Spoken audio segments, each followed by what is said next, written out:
Hello, everyone. Welcome again to another episode of Community Conversations by the Center for Black Equity. My name is Kenya Hutton. I serve as the Deputy Director here. And I want to thank you all for a very, very, very important conversation. As you know, it is Breast Cancer Awareness Month. So, we wanted to definitely bring a conversation to you all around breast cancer. So today we're going to be joined by Tyra Hooper, who is the patient navigator and outreach coordinator for the Capital Breast Care Center based here in Washington, D.C.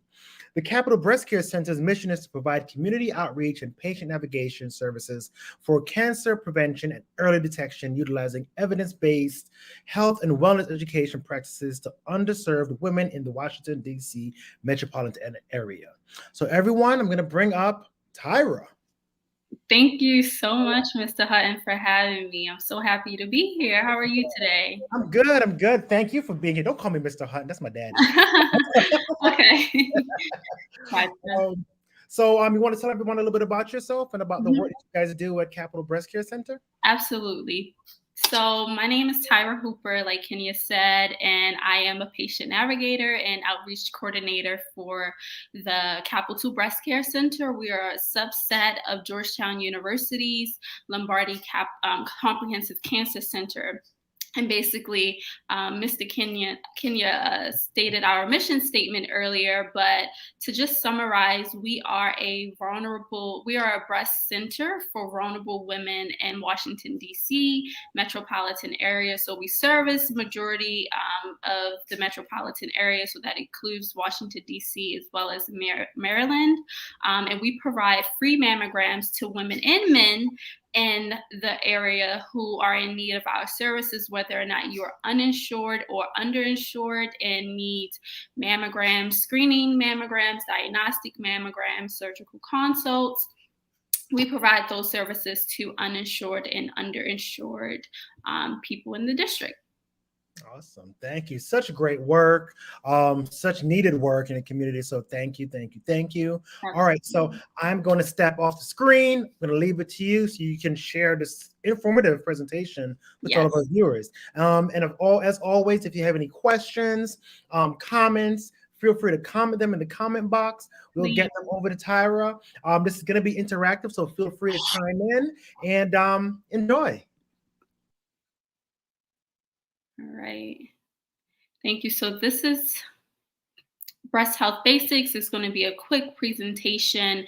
We're going to start off by talking about some common myths and facts surrounding breast health and breast cancer that many of you may have heard.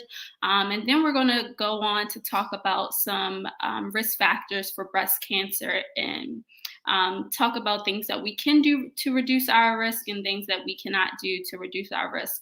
And we're also going to talk about the importance of mammograms and offer our services to you all. So we do have a live chat, and if anyone at any point has any questions, please ask them, because I am here to answer as many questions as possible. So we can go to the next slide. All right. So we're talking about breast health today because we know that 1 in 8 women can be diagnosed with breast cancer. And that statistic is really important because, it means that breast cancer is really common in women. And there's so many preventative things that we can do to reduce our risk. So we want to talk about that today. And also, we are in DC. In DC, breast cancer is the most common diagnosed cancer of them all. It's also the 3rd leading cancer deaths of all deaths in the district. So we want to talk about why this is important and have a really good conversation about this.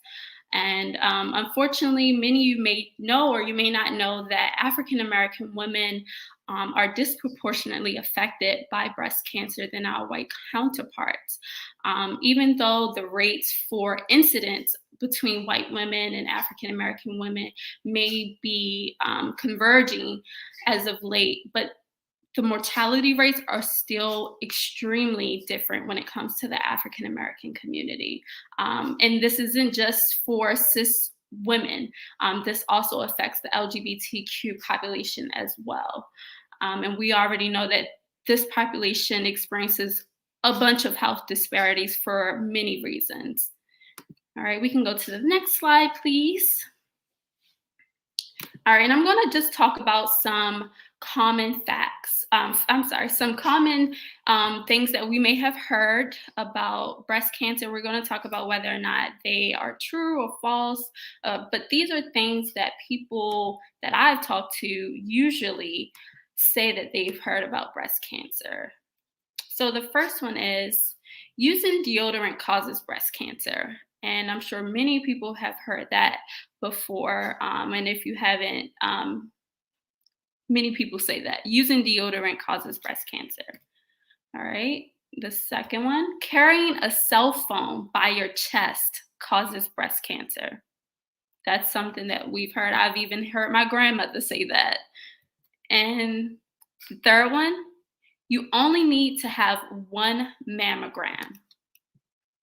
You only need to have one mammogram. Unfortunately, all of these statements are false, and none of them are as dangerous as the last one that says you only need to have one mammogram. Having one mammogram in your life will not be of any service to you, because the person can have a mammogram in 2021 and develop breast cancer in 2022. So none of these statements are as dangerous as the last statement. And to quickly just go over the first two, using deodorant causes breast cancer. Some people may, debate me and go back and say, well, there are certain chemicals in deodorant that can cause breast cancer. And they are absolutely correct. So there are certain chemicals and ingredients in deodorant, such as phthalates or parabens or heavy metals like aluminum, that may lead to changes in the breast tissue or the breast cells that may lead to cancer. But these do not, deodorant in and of itself does not necessarily cause breast cancer.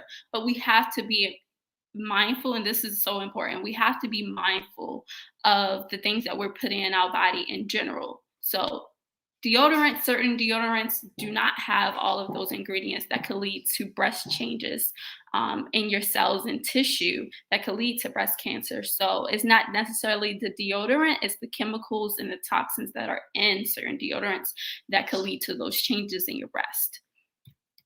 All right, and as for the second one, carrying a cell phone in your breast doesn't necessarily cause breast cancer.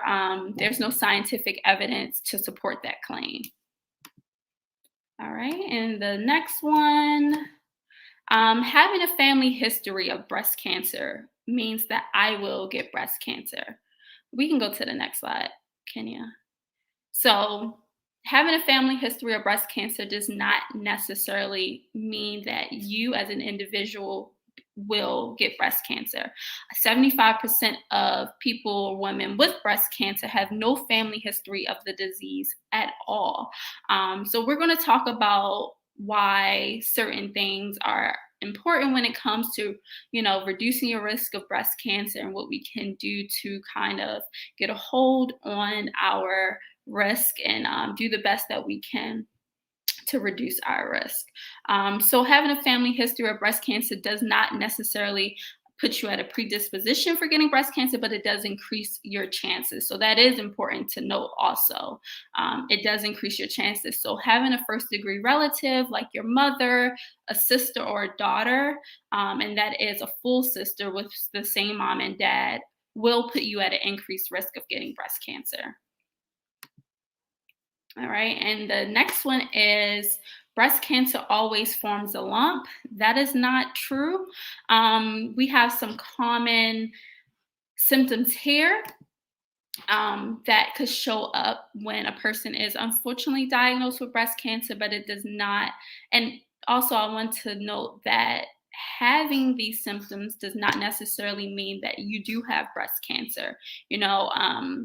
They could be a result of other things. And that's why I'm also going to emphasize the importance of having a relationship with a primary care provider or just a healthcare professional in general, so that when you do, or if you do have any of these changes in your breast, and I'm talking to men as well, because you have breast tissue, and yes, men can get breast cancer for that simple fact that you have breast tissue.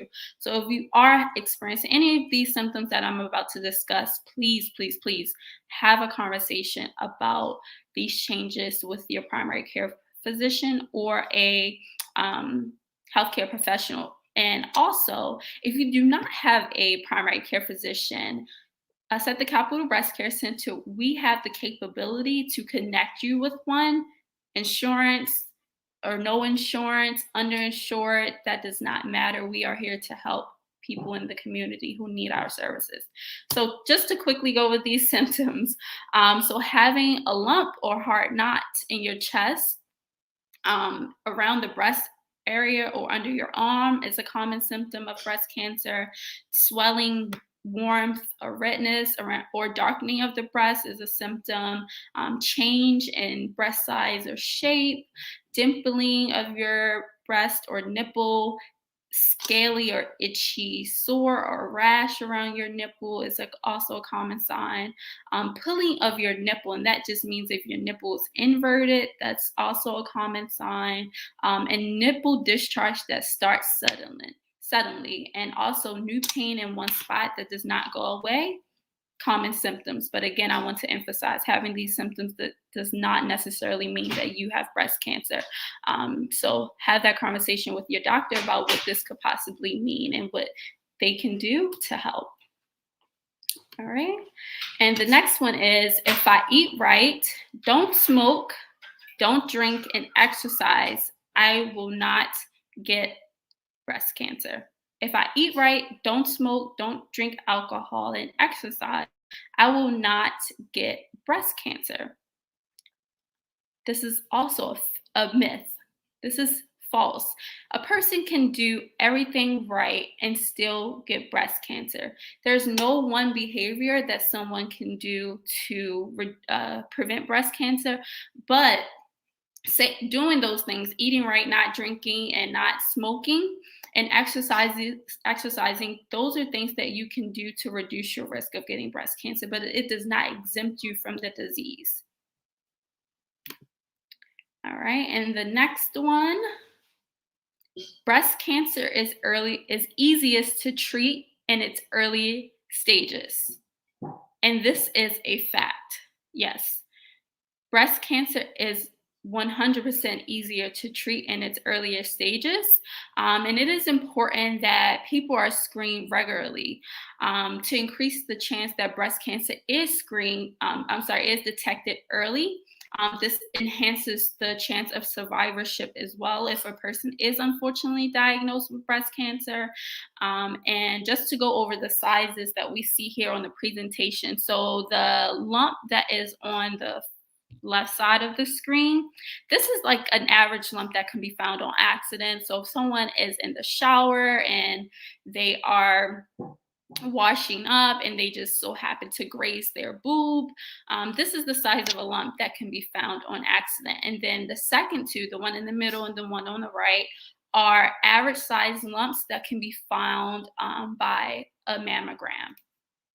And see, these are way, way smaller. And these, you can't normally feel those small lumps if you're just doing a self-breast exam. So we're going to talk about mammograms and how we can help people who are in need of mammograms, talk about how we can help them. All right, so the next part we're going to go into is modifiable risk factors. And this just means risk factors that we can change. So there's personal lifestyle changes that we can incorporate into our daily lives that can reduce the risk of us getting breast cancer. And some of these are keeping your weight in a healthy range for your height and your age. And if you have a conversation with your doctor to determine what a healthy weight is for you, I'm sure that they will be able to tell you.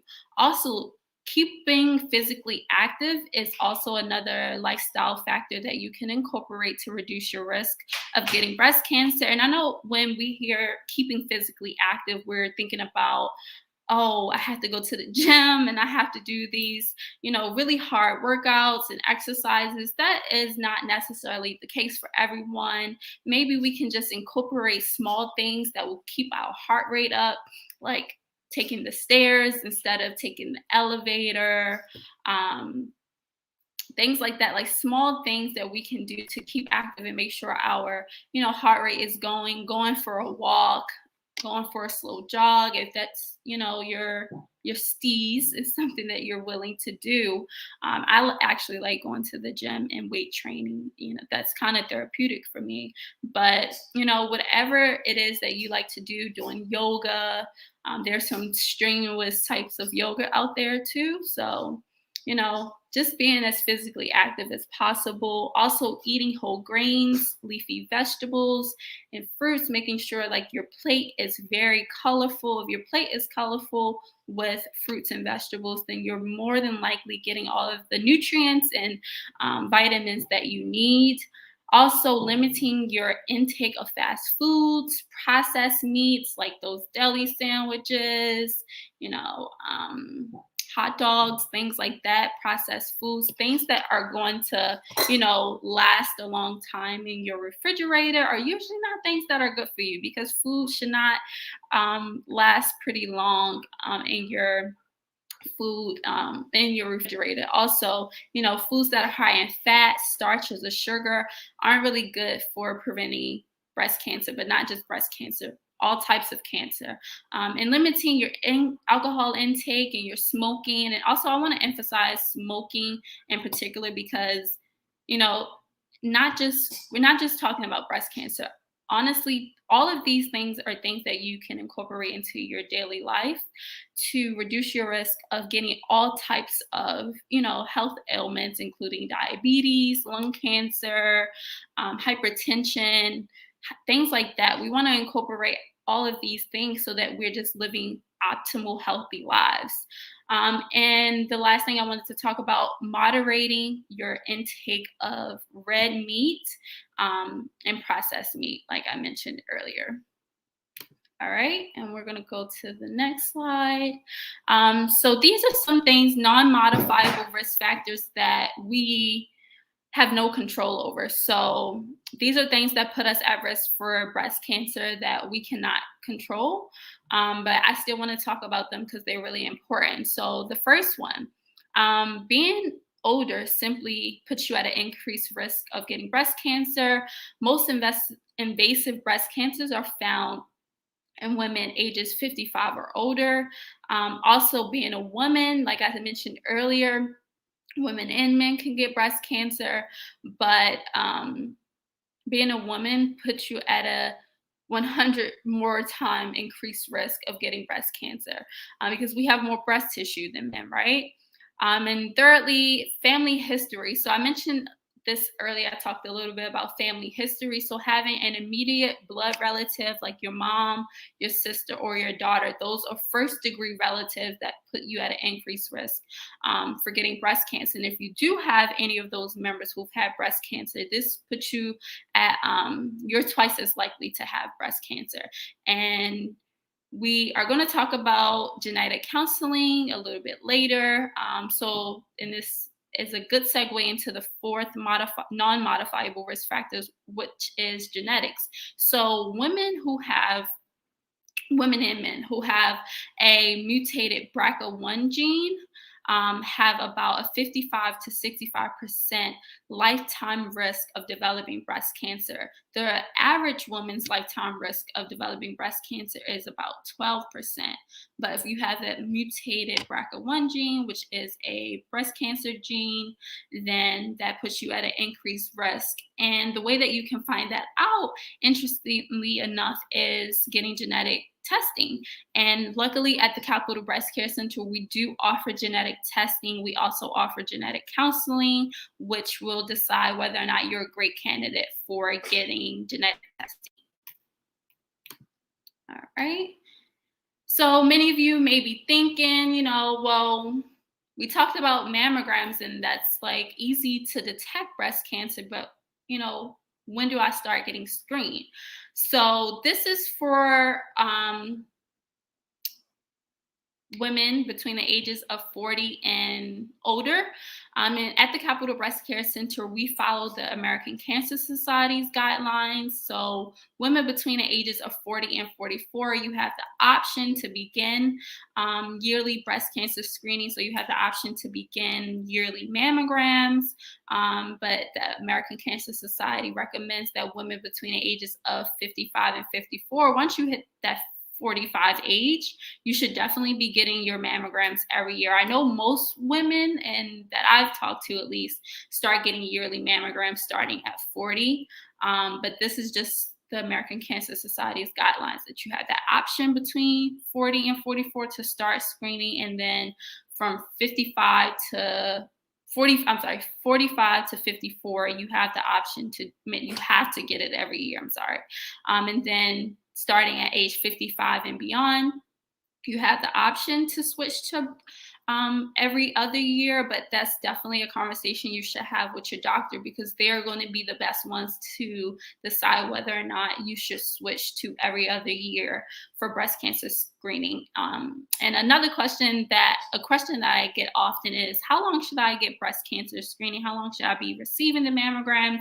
The American Cancer Society recommends as long as a woman is in good health and you are expected to live 10 or more years, you should definitely continue to get screened. All right.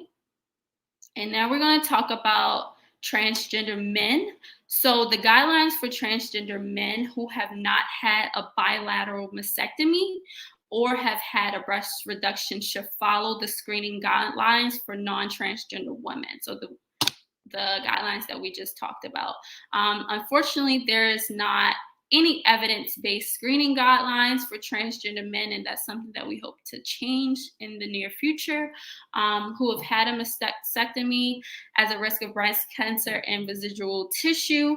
That is unknown, but again, I hope that some research is going to happen soon so that, we have these guidelines for transgender men as well. But however, no matter what you identify as, whoever has a lump in their breast, men, women, transgender men, if you are concerned about a lump, it should be evaluated immediately. So again, I'm going to always emphasize the importance of having that conversation with your primary care physician so that they can give you the best recommendations for care. So yeah, thank you. All right. And this is for transgender women. Unfortunately, like the transgender men guidelines, the research on breast cancer is very, very limited. But the good news is that there are small studies that do exist that show that breast cancer for transgender women may be lower than the risk for non-transgender women. So a few evidence-based screening guidelines for this community recommend that screening be performed every 2 years if you are older than 50 and have at least a 5 to 10 year history of feminizing hormone use.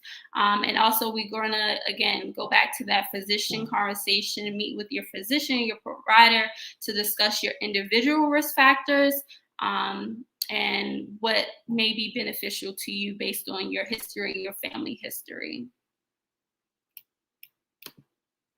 All right, and so we're going to talk about the importance of mammograms.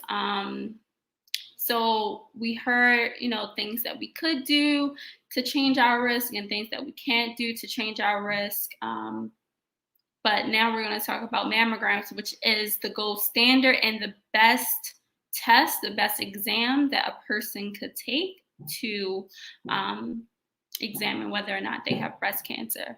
So what are mammograms? Many of you may know what they are, but just to review, so mammograms are x-rays that take pictures of breast tissue. There are 2 plates, one up top and one up on the bottom of a mammogram, and you have to put your breast in between the 2 plates, and the plates will squeeze down and they will flatten your breast tissue so that the x-ray, which the mammogram is an x-ray, can take pictures of the breast tissue to examine if there are any lumps or any cysts that may be in the breast or any abnormalities whatsoever.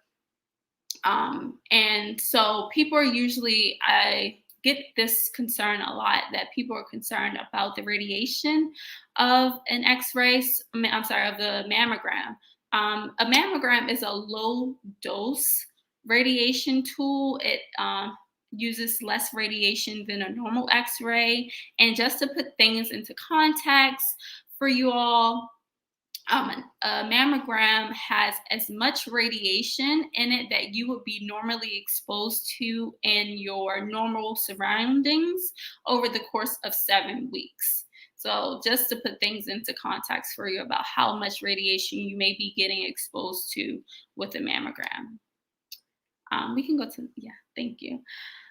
So again, why are mammograms important? They are the best tool to detect any changes or abnormalities in breast tissue before you notice them or before any symptoms may arrive. And they're the best tool to detect breast cancer before, you know, any changes may occur, before cancer can develop.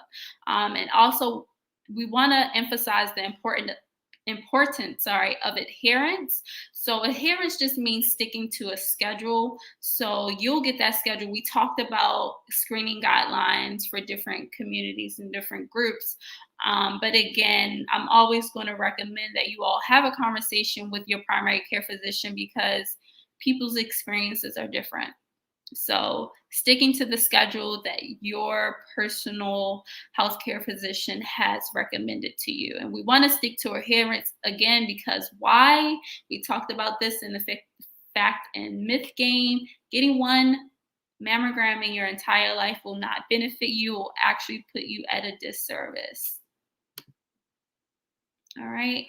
These are some tips to prepare for a mammogram. If you are going from one facility to a new facility, we always recommend that you collect those films because the new radiologist is going to want to see your past films and your past pictures, past reports from your past mammograms.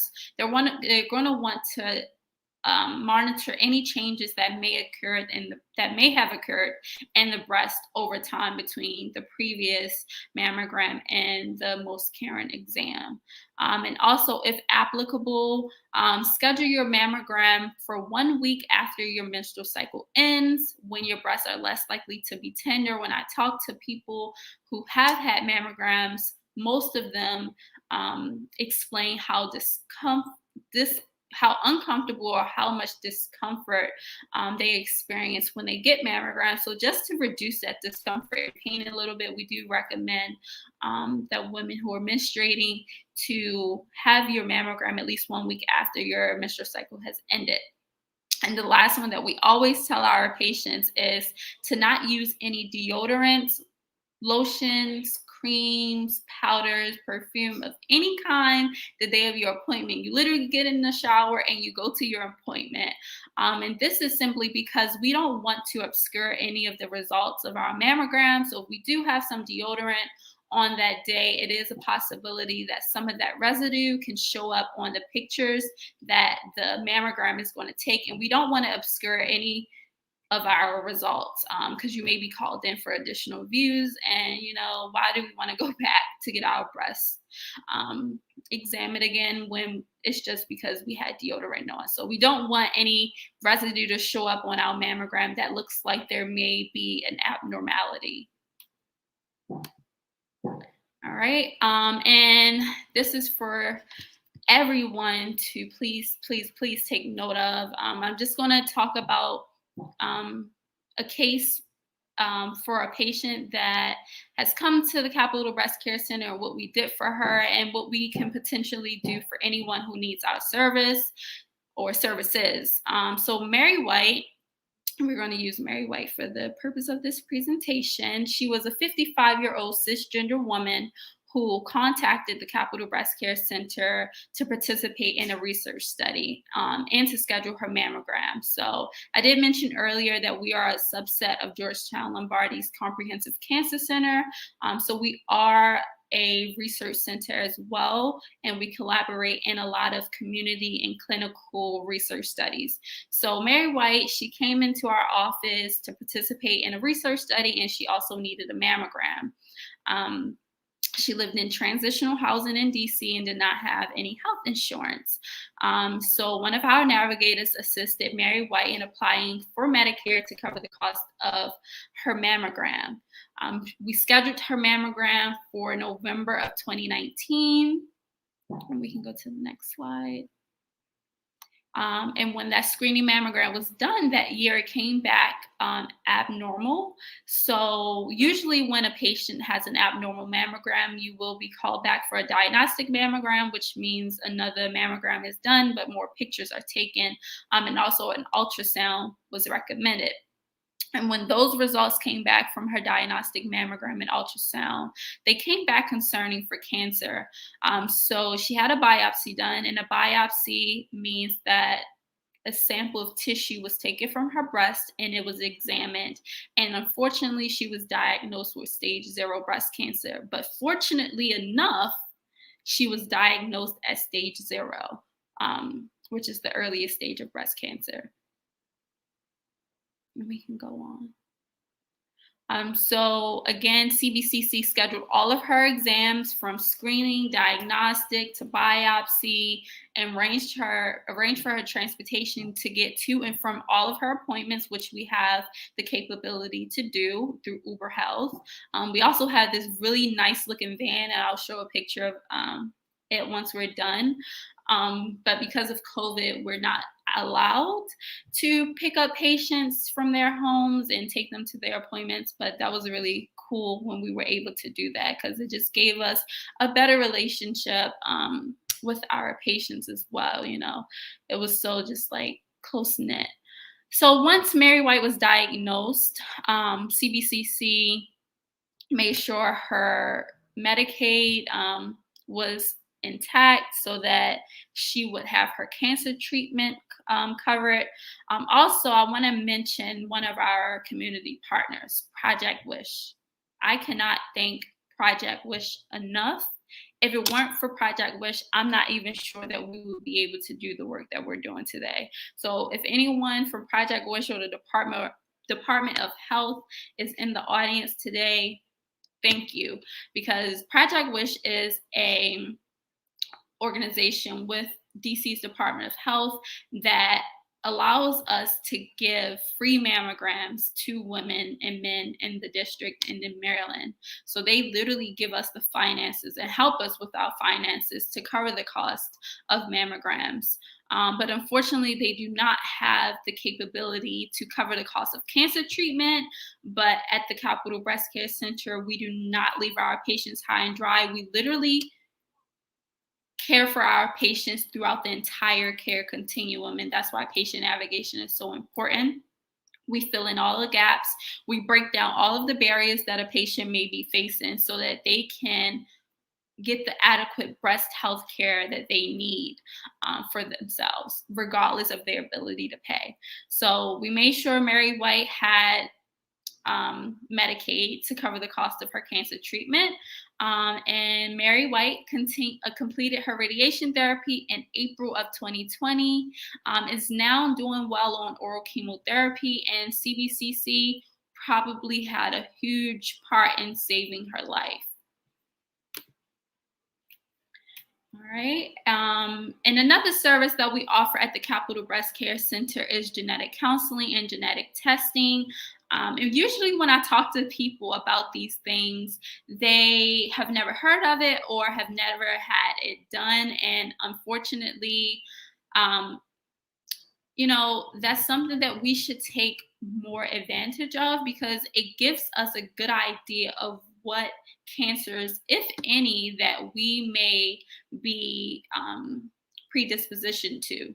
So genetic counseling is where a counselor will talk to someone about their personal health history and their family health history regarding cancer, and in this case, breast cancer, to see if they may be a good candidate for getting genetic testing.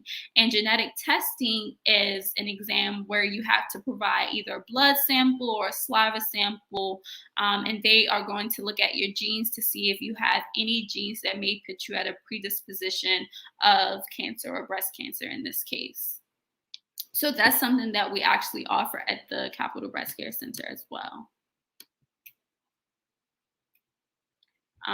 And also, one of the common questions that we get is where is the genetic testing and counseling, and is it expensive, and will my insurance cover it? And the good thing is most insurances do cover it, especially if they know that you have a family history of breast cancer or any other cancer. So some insurances do cover the cost of it, but also it's cheaper than many people may think. Self-pay, if it's not covered by insurance, is typically around $250 and could be as low as $100. All right, so again, just to reiterate the patient navigation part of the Capital Breast Care Center, we provide services to breast cancer screening. We reduce any barriers that a patient may be experiencing, whether that is insurance, whether that is transportation, whether that is just timing. I don't have the time to schedule my own appointment, or I'm just going through so much because we've all been going through so much this past year during this pandemic. I don't have the bandwidth to even try to schedule my appointment and get on the phone with a hospital for however many minutes and try to schedule my appointment because it's an inconvenience. That's exactly why we are here. We understand the day-to-day issues and barriers that people face. So we want to be here in any capacity that we could to make sure people are getting the best breast health care that they can.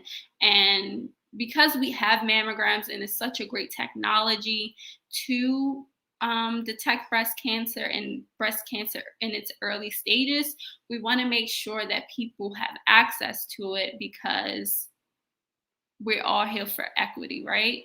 So whether or not you have the ability to financially pay for it or the mental capacity to schedule your own appointment, we're here to help. We're here to assist. We provide the referrals. We provide the connection to the primary care physician. We provide the transportation, the whole nine. And like I said, we do not leave our patients high and dry. Although our main focus, starting out at the stage 1 of the care continuum, is to get those screening and diagnostic mammograms done. We do not leave our patients high and dry. And many people feel like, when they are diagnosed with cancer, they don't have anyone to lean on. We're here for that. We are the support that our community needs. And we can go to the next slide. And this is our great looking van that I talked about earlier, where we used to be able to pick up patients and take them to their appointment, but we're no longer able to do that because of the pandemic, unfortunately. But we have Uber Health, so the transportation issue is still not an issue. We have Uber Health for that now. All right, and we can move on.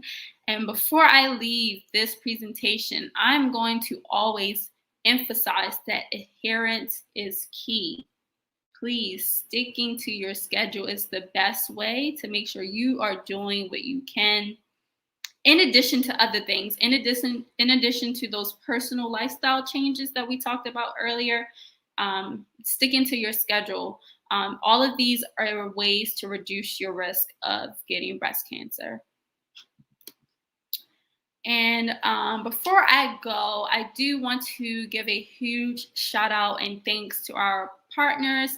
As I mentioned earlier, the Capital Breast Care Center is a subset of Georgetown University, and we are actually housed in the Office of Minority Health and Health Disparities Research, which is located in Navy Yard. So community-centered, which we need. And we have a bunch of research studies going on right now that are pretty cool, some regarding breast cancer survivorship, and we have some underway for men's health, but we have a bunch of breast cancer survivor research studies going on. And another really cool research study that we have going on is called TMIST, which is short for tomosynthesis mammographic imaging screening trial. And that is a study that looks at 2D and 3D mammography technology to see if one is better than the other at catching breast cancers early. So that's really good as well. We hear anecdotals all the time stating that 3D is better because it's the newer technology and it takes more pictures, so it has to be better, right? But unfortunately, we do not have that evidence and that scientific basis to give that claim that 3D is best. So we are doing this study, and that's pretty cool. And as far as MedStar Georgetown University Hospital and MedStar Washington Hospital Center, these are places where we send majority of our patients to receive their mammograms. So I want to give a huge shout out and thank you to them. And we can go to the next slide. And I am here, and I'll stay on here for, the next 20 more minutes or however long we're going to be on live to answer any questions that people may have. So thank you again, Kenya, for having me.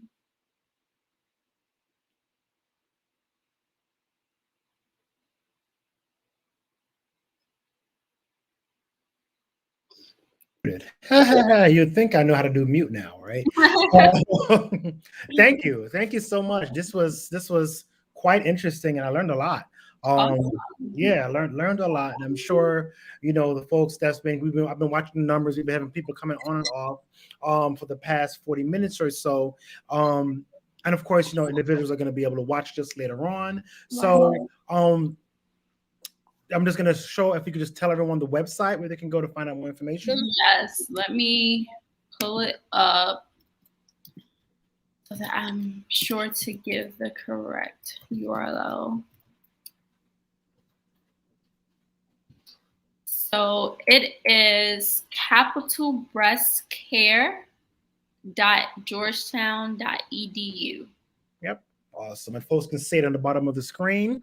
And if folks want to reach you, I have your email address right here.